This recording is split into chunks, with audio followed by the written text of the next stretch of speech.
This first case Articles on the Go feature is titled The Fear of Change, written by Paul Wafer, BS, MBA, RN.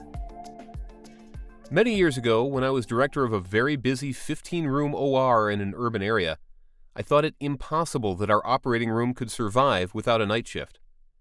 After all, the night shift prepared the rooms for the next day and started to set up the case for the next day by spreading the supplies and equipment around in each room for the first case. We practiced in that manner for many years, and it was the way we had always done it. After managing the OR this way for 5 years, we were acquired by a new company. This new company had more aggressive productivity standards that frightened me. How can we safely provide patient care with this new standard? I thought to myself. Performing the same way for so long made it difficult to imagine doing something in a different way. For a while, I was paralyzed with fear at having to make changes and potentially impact patient care. The pressure was building, and I didn't know whether to just resign or take on the challenge. Thankfully, I decided to stay and work through the challenge. By assembling the leadership team in the OR, along with consultants from the parent organization, we looked at work steps that were being done that could either be eliminated or reassigned to others. We also analyzed case data to determine peak activity and lulls in the schedule. The result was we were able to reallocate our night shift resources by transferring their responsibilities to others on both the day and evening shift.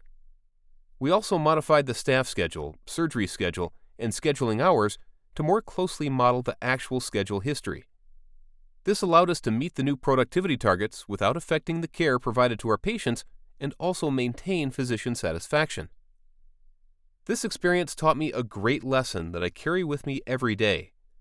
We have a tendency to become complacent when something has been done the same way for a long time.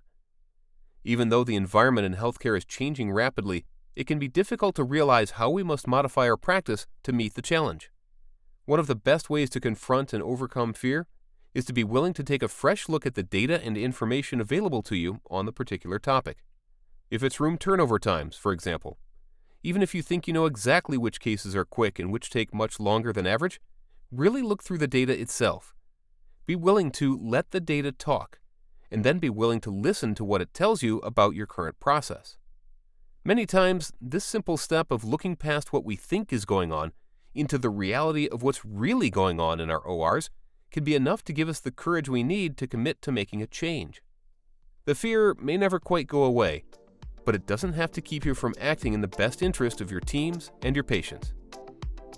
As always, thanks for listening to this episode of First Case Articles on the Go.